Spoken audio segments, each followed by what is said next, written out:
Toib. Sukan dua sakan dekedakal ko Orian o Tarawih. Ginan o. Atama ni manto na adna diyon di inggalabag ko mga masjid no. So lagi do ka basa Quran. So panduan o Rasulullah na ayat anu den Quran. Ini bagakan rekan subuti mana syai. Ataman sagi titin beginiu na di kanun madedego. Paparangayan. Simba panarima dedabiatan kapakin duduluna keto na kanang Quran aku siku hadis Rasulullah. So kan dua ko Orian o Tarawih andenan maapat siku simba.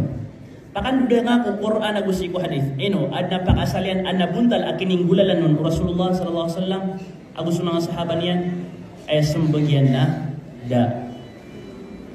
Engko tu akan dua akan dekedakal. Nakaya kakilatan ron na. Piya kapia-pia. Korek. Piya kapia-pia. Kaya ka pa magnisik Allah. O gaed na susimba adang galaba ka Rasulullah na di ka pa kayo ubasa ka manusia nang galaba ka na ka. Basta simba adang galaba ka Rasulullah. Na gusto mga sahaba na di ka pa kayo ubasa ka manusia o Orian Rasulullah gusto mga sahaba nang galaba ka na ka. Ino to. Ad nakadidiligan niya. Sa ikumasa so Rasulullah sallallahu alaihi wasallam na pumakainom niya sa mga umat yang sangkut walawa sa iyan. Haudun Nabi sallallahu alaihi wasallam. Na ayabun talakad pakainuman yang kiran si salungan na mauri. Alungan no tuatan tudung kumaranti swalungan. Alungan no tuatan tudung kukarna so pagtaw. Na so umat o Muhammad sallallahu alaihi wasallam napakainuman yang siran nas kanyan din ibka pusang kutalawa sige nas kanyan din ipendug sang kutwa ig sang kutwa umat yan.